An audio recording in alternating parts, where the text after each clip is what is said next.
Hey, puis ça, là, ça va permettre d'expliquer pourquoi l'hélium, lui, n'est pas capable de faire d'autres liaisons. Tu sais, l'hélium, c'est un S2 comme ça. S'il veut faire une liaison avec, mettons, 2H, après tout, il y a 2 électrons, l'hélium, là. Si c'était juste de Lewis, on aurait pu dire, oh, oui, il va faire une liaison avec un H, puis une autre liaison avec un H. Mais non, il n'est pas capable. Parce que s'il voulait le faire, il devrait faire une promotion, puis envoyer son électron dans la 1P. Comme ça, il y aurait un électron célibataire et un électron célibataire ici. Est-ce possible, une 1P? Non. Non. La physique quantique l'a démontré. C'est mathématique. C'est intrinsèque à la matière. Au niveau 1, il n'existe pas de P. Fait que les électrons sont confinés, sont obligés de rester en ES2. Et c'est pour ça que l'hélium n'est pas capable de faire d'autres liaisons. Contrairement au xénon, mettons. Le xénon, ça ressemble à quoi? Je vais ressortir mon tableau périodique. Le xénon, il est ici, il est comme le krypton. Oh, que ça va être long. Donc, le xénon, il est comme le krypton. Vous pouvez le faire vous autres aussi. Je pense que vous avez eu le temps de vous pratiquer.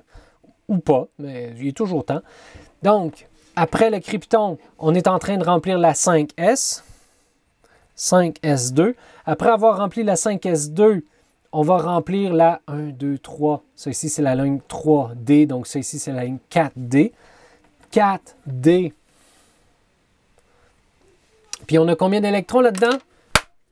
On a 1, 2, 3, 4, 5, 6, 7, 8, 9, 10 électrons. 4D10, si vous vous en souvenez pas. 5P. On a combien d'électrons ici? On a 1, 2, 3, 4, 5, 6. Ça a du sens. 5P6. Et là, on est comme le xénon. 1, 2, 3, 4, 5, 6. Donc ça, c'est le xénon. 5S2, 4D10. Pour faire nos liaisons, pas besoin de représenter la 4D10 parce que dans une liaison, du moins quand on la schématise comme ça, seuls les électrons de valence participent. Si vous poussez plus loin de la chimie, là, vous allez voir que même les électrons de cœur participent à la liaison. Mais comme il va y avoir des liaisons anti-liantes, ça va annuler la moitié des liaisons liantes de cœur, va annuler la moitié des liaisons anti-liantes de cœur, puis tout ce qui va rester, ça va être l'équivalent des liaisons des électrons de valence. Fait qu'entre nous autres, on garde juste les électrons de valence. Fait que le xénon, c'est comme le krypton. 5S2, 5P6. Fait qu'on ne représente pas le 4D10 parce qu'il ne participe pas à la liaison. Bon, 5P6, on va shipper un électron. Mettons qu'on veut faire du XE H2. On va envoyer un électron dans la 5D. Comme ça, on va passer à XE, comme du krypton, 5S2, 5P5, parce qu'on vient d'envoyer un électron dans la 5D, 5D1. Fait qu'on a un électron célibataire ici, un électron célibataire ici, et eux autres, là, il faudrait qu'on dessine les cases, là, vont participer à la liaison. Mais est-ce possible une D au niveau 5?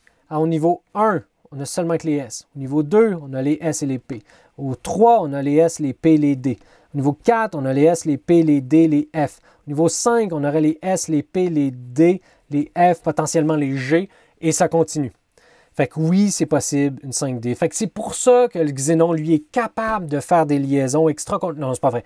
Des liaisons au-delà de l'octet, c'est parce qu'il y a accès à d'autres orbitales. Quand vous avez juste accès à des S et des P, bien, vous avez juste accès à 8 électrons de valence maximum.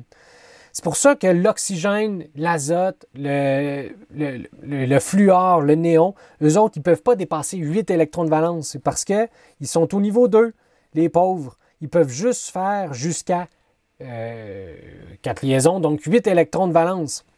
Hein, ils ont juste accès à une S, une P, ça fait 8 électrons au total. Fait que dès que vous êtes au niveau 3, là, vous pouvez buster l'octet. Au niveau 4, sans problème. Au niveau 5, ça vous fait même pas peur. Fait que le xénon, il va réagir. Ce n'est pas un gaz inerte, contrairement à l'hélium qui, lui, oui, est un gaz inerte. Le néon, oui, est un gaz inerte parce qu'ils ne peuvent pas dépasser 2 électrons de valence, 8 électrons de valence À partir du niveau 3, comme il y a des orbitales D, oh, là, ils peuvent dépasser l'octet. La règle de l'octet, c'est parce que tu as des S et des P. Et la règle du doublet, parce que tu as des S. Ben oui, l'octet et les doublets, ça s'expliquait par les cases quantiques, SPDF, par la physique quantique. Ça m'épate toujours après toutes ces années. Moi, je trouve ça capotant.